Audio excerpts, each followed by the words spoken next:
Tonight I've joined the BEA ground staff here at London's International Airport. I'm here to meet a plane that's carrying our globe-trotting guest from her home in Switzerland. Now this lady, this world-famous lady, causes a stir wherever she goes, and tonight is no exception. Already the newsman and cameraman are lined up. But she's expecting the cameras and the lights, but she's not expecting me. So any second now, let's go. Right, Douglas?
Second, I have a very special message for you. No! Yes. No, David, don't do this to me! Come here, come here. Oh, my God! Oh, no! Sergio, you know, an invitation to Thames Television because international singing star Shirley Bassey. No.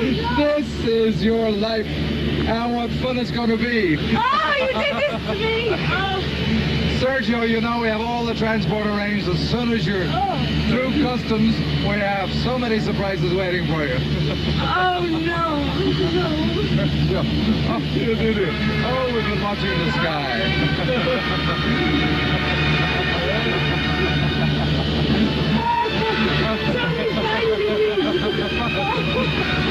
Oh, come on, we'll give you time to get your ready. We'll have to go through. I'll see you in a minute.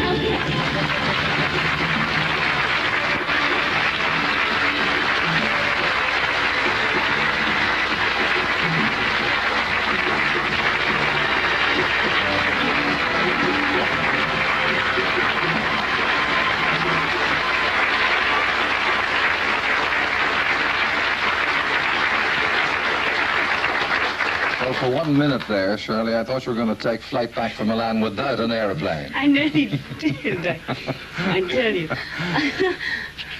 Shirley Bassey, this is your life, a brilliantly successful but sometimes stormy headline-making life that's taken the girl who sang above the roar of machinery in a Cardiff factory to fame as an international star. Described by Earl Wilson, one of America's leading columnists, as the world's greatest female entertainer. A title you've been earning since your first hit in 1957. I will love you as I love you all my life. To only 3 weeks ago at New York's Waldorf Astoria. This is me. This is my life, and I don't give a damn for lost emotion. This is my life. This is my life. This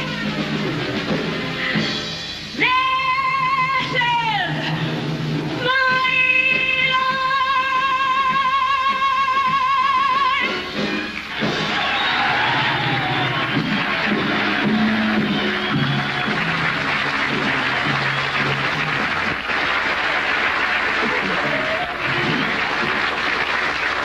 Surely you could only dream, a child's dream of applause like that when you started singing and the first audience and the first stage were very different. Well, I was the audience and she sang to me under the kitchen table. Of course it is. From Cardiff, your mother, Mrs. Eliza Bassey.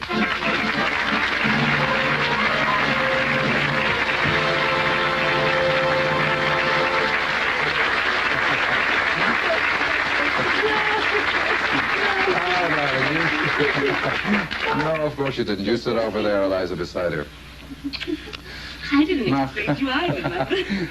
I want you to tell me why she sang under the kitchen table. Well, she was afraid, you know, she was shy. And of course, she always wanted to go into the table and she had more confidence then. But she overcame that shyness Yes. as a teenager to enter a local talent competition. Tell us about that competition. Well, she won the second prize. She had £5. Well, what did you do with the £5 that you Bought won? me a ring with 3 stones in it for £4. £4.5 out of the 5. Yeah. Well done. Well, Shirley, born in the docklands of Tiger Bay, Cardiff, you were raised here at 132 Portlamore Road. Your father died when you were only a baby of 2, and things were hard when you were growing up during the war. But as a teenager, you could always earn extra pocket money just a few doors up from the street from where you're singing in the Splot Working Men's Club. See it there? I'm sure you remember it. Perhaps better known to you by another name. Can you remember the other name? It was the Bomb and Dagger. The Bomb and Dagger, where you found your first fans, but they weren't as appreciative of the bassy voice back home. Not when she was singing into my ear at 5 o'clock in the morning. Another bassy voice, yes, your sister Marina here tonight from Cardiff with your other sisters, Eileen, Alice, and Ella.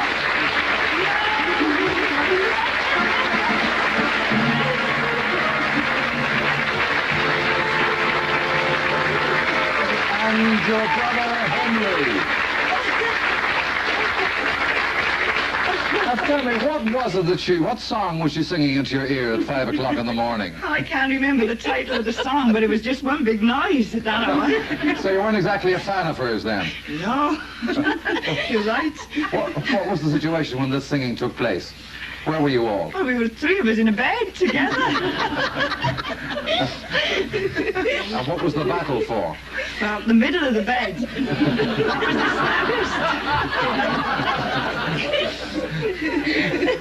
I always ended up in the middle, though. Yeah, you're right. I was lost the battle. And would she really sing at 5 in the morning? She would. Shirley was always singing.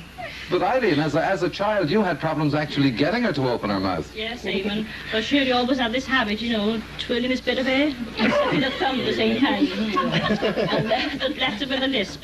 Sucking the thumb, left her with a lisp. Yes.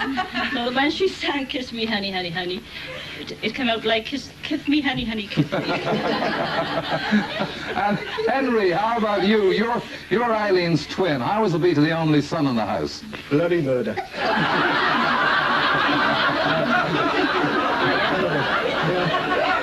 Shirley was the worst. I bet she was.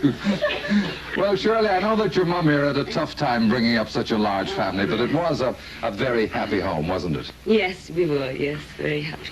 Exactly 1 week, Shirley, after your 15th birthday, you left Splot Secondary Modern to take your first job here at Curran's Engineering Works in Cardiff. Every day for the next 18 months, you worked here on this very assembly line, packing saucepans for less than £3 a week. You're also one of the stars of the Works baseball team, right? You're second on the left there. Oh, I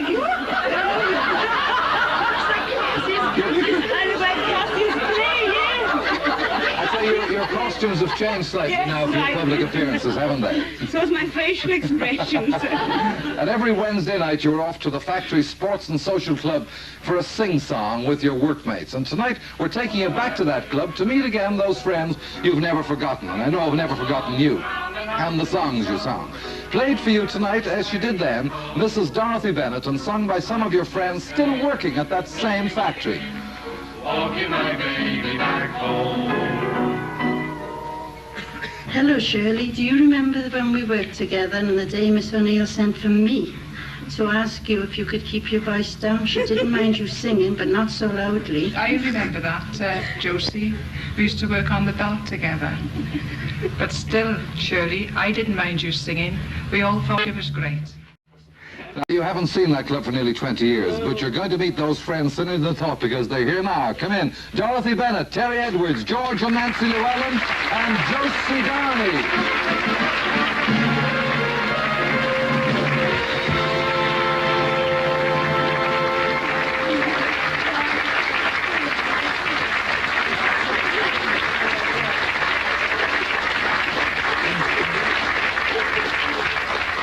Mrs. Bennett, I believe she used to give you a bit of trouble with her songs, right? She certainly did.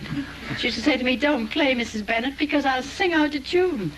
I said, never mind, Shirl, have a bash. I'll follow you, even if it means playing on all the black notes. Well, while still packing pots by day, you began singing at night at the Cardiff clubs. Then in 1954, you're noticed by a local agent who gives you your first job in a touring revue called Memories of Al Jolson.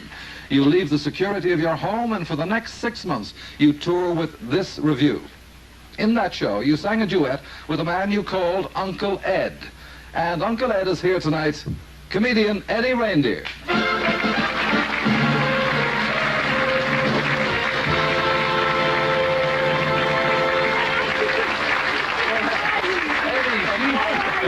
She called you Uncle Ed, but you had a pet name for her too, hadn't you? Yeah, well, we used to have a little game switching names, and one day she called me Reddy Reindeer, and I called her Burley Chassis. Burley Chassis. She also helped you, didn't you, Eddie, with her very first record? Oh, yes. Well, you see, the show was coming off at Wood Green, and I thought, now, if I make a test record with her, I might get her on the discs, you see. So we went up to a little place just off Shaftesbury Avenue, didn't we? Yes. And we made this little record. As a matter of fact, we made two. One for Shirley to take home to her dear mum, and one for me to take round the record companies. Well, I didn't have any luck with mine. I couldn't whip up any interest at that particular moment. But that is show business. Yeah. But Mum had a lot of luck with her, didn't you, Mum? As a matter of fact, it was worn out in about 6 weeks. But I've got mine here now. No. Would you like to hear it? Never been broadcast before, but we have, as Ed says, that one copy. And Shirley, this is what you and Eddie sounded like 18 years ago. By the light of the silvery moon, I love to spoon with my honey and the crew. Let's do honeymoon. We'll be shining in you. We'll be shining in June. Your silvery beams will ring love screams. We'll be cuddling soon by the silvery moon.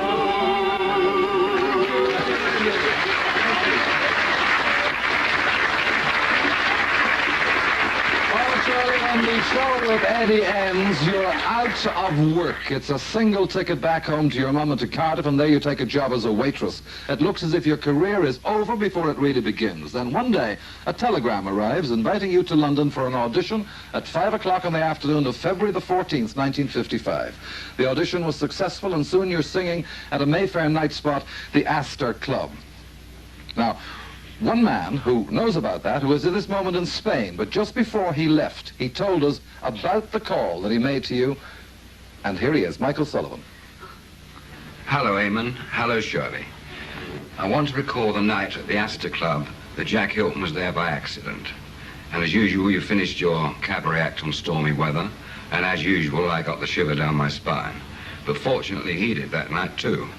As he turned to me and he said, my leading lady at the Adelphi has fallen sick, Mike, and could your girl open tomorrow night?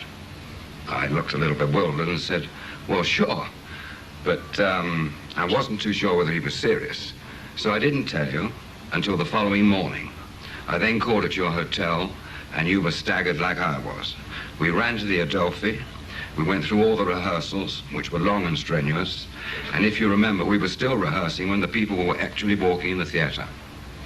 The critics were there, and that night they claimed you as the great new find. And that's what you were. Marshal, God bless you. Thank you, Michael Sullivan.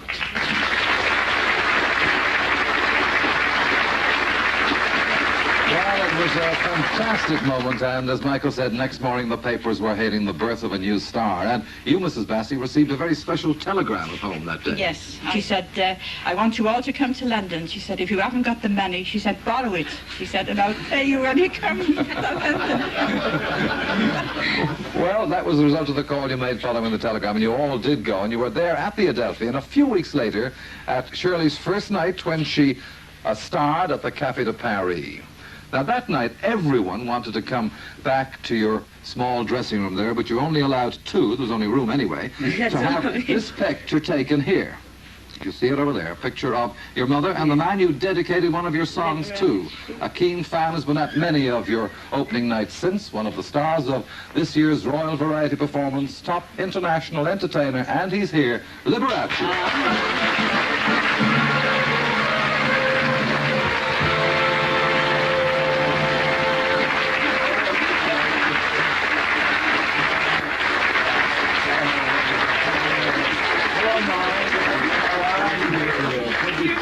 Lee, I believe, Lee, that your admiration for Shirley's singing caused you a little trouble in traffic recently, right? Well, that's true. I don't think Shirley knows this, but I have all of your records, and I stopped to pick up your latest one at the time, which was a car tape of something else. Yeah. And I put it in my car, and I got on the Los Angeles freeway, and I'm driving along, and all of a sudden, you came to this fabulous song called Excuse Me. Yeah. And I couldn't drive and listen at the same time, so I pulled into an illegal zone so I could listen to your record, and I almost got arrested. And a cop pulled by, you know, and he said, "What are you doing here?" And I said, "I'm listening to Shirley Bassey." And he looked at me as though I was, you know, gone potty. And but I love you so much, and I have all your records. What makes you admire her so much as an artist, Lee? Well, Shirley is the stuff that stars, superstars, are truly made of. Everything she sings is from within. She is an intense singer, an exciting singer, an electric performer, and I've seen her take an audience and put it right in that magic hand of hers, and only a great, great artist with great talent can do that, and she is that.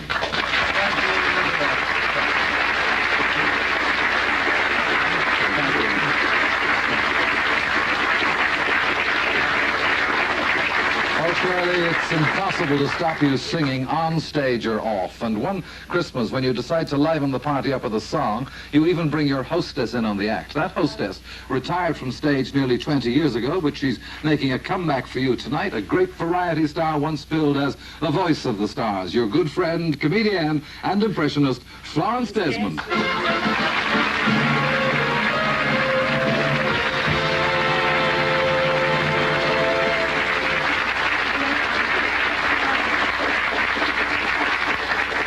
Tell me, how did Shirley begin her impromptu cabaret? Well, I could tell you many stories about Shirley, but this Christmas party was really one of the funniest, because you don't have to ask Shirley to sing. She just does it at the drop of a hat. But it so happened that we did have a wonderful pianist there, and she sang and she sang and she sang, and then we arranged a little joke. I got dressed up in the most awful tatty drag, and my husband, at a given cue, turned on the radiogram, and I came on in this awful tatty drag, and I did Big Spender to Shirley's playback.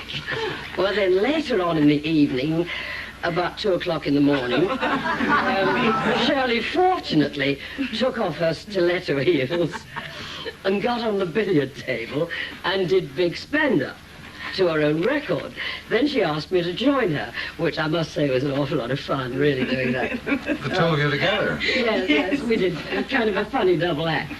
It was very funny double act. Yeah, it was a funny double act. Yes. On the billiard table. On the billiard. You would like to repeat it, Mr. Shirley?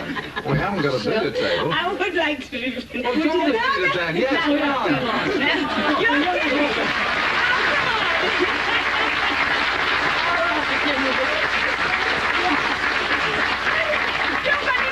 No, we don't need music. You started off, but I'll start off. Right. The minute you are in the joint, I think you are a man of distinction, a real big spender. Good looking, so refined. So wouldn't you like to know what's going on in my mind? So let me get right to the point. Every man I see. Hey, big spender! Hey, big spender! Spend a little time with me. Hey, big spenders, thank you.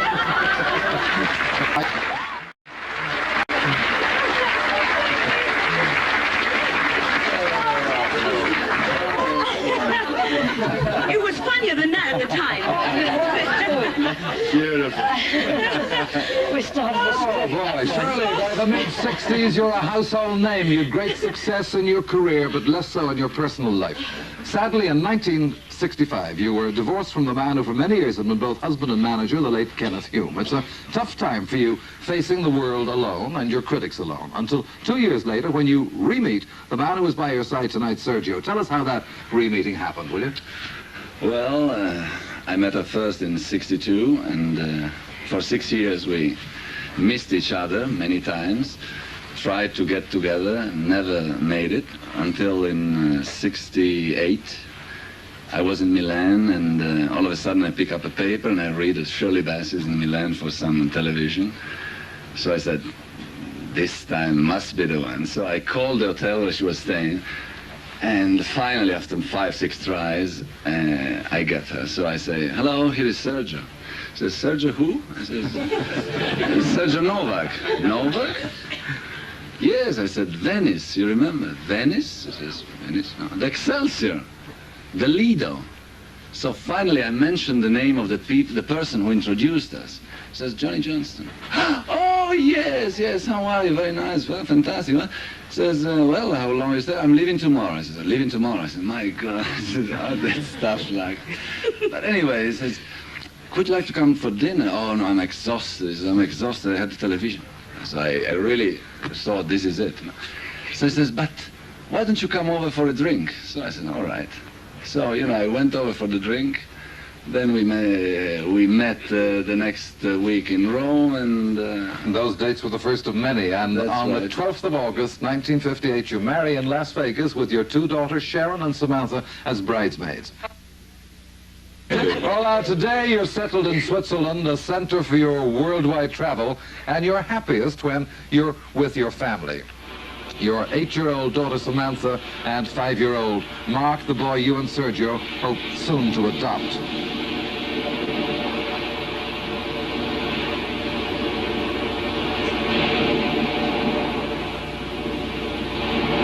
Tonight, too young to be here. They're tucked up in bed at home. But in fact, there was someone missing from that film.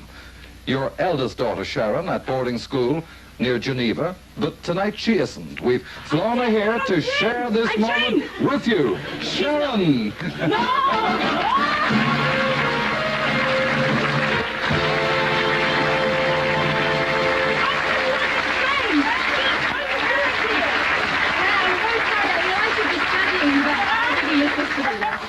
Oh, yes. I put you on the train myself. I said goodbye. Yes, we know. I cried and everything. There's a seat before Eliza. I cried as well. Shirley, today you are one of the world's top cabaret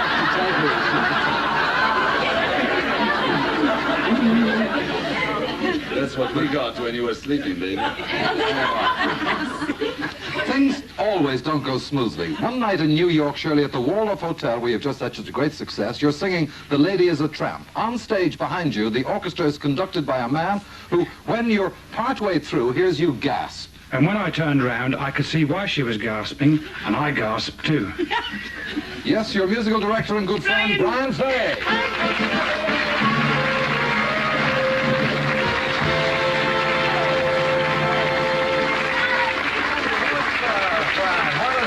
During that number then? Well, actually, what had happened, I realised something was wrong from the tone of her voice, and she wasn't wearing anything like she's wearing tonight, but the strap behind had broken. She was standing singing like this. So... What did you do? Well, I think I aged about half a century in seconds. So I thought, well, at the end of the number, she has to go into the bumps and grind sequence where she has to walk around with the microphone. So I thought, well, what can I do? So I went over and actually held the straps together behind her, and she did the business. We went. What we did is she singing, I don't know. Was it like we got Don't she? I like the song to 3 grams through my head. Don't like that That's why the lady is a tramp. Yes, I'm a tramp. And she finished the me that it was in Earl Wilson's column, and the management of the Waldorf said, could we keep it in every night? They thought we could do that. Thank you, Brian. Thank you.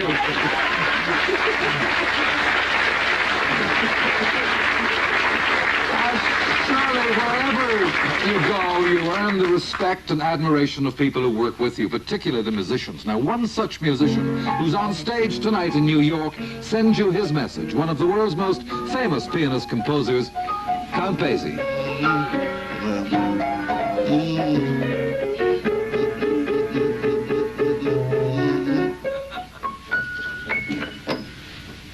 Guess who?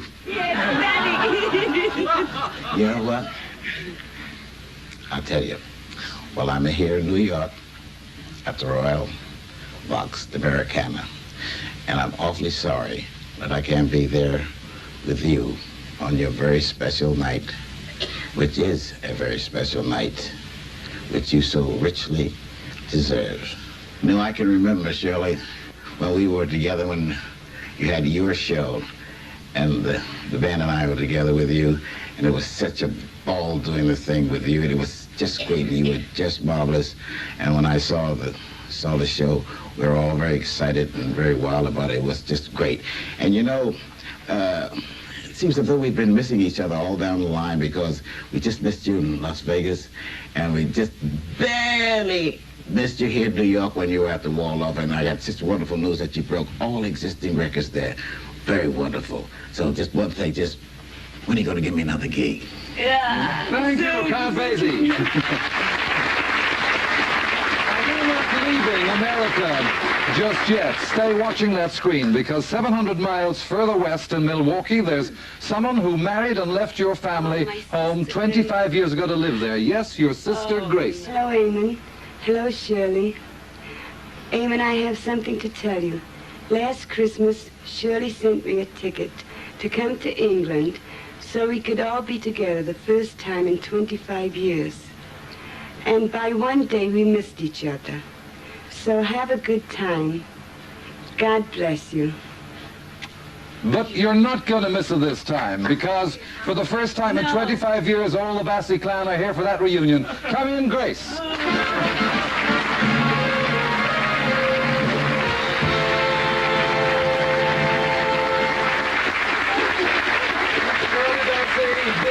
This is your life.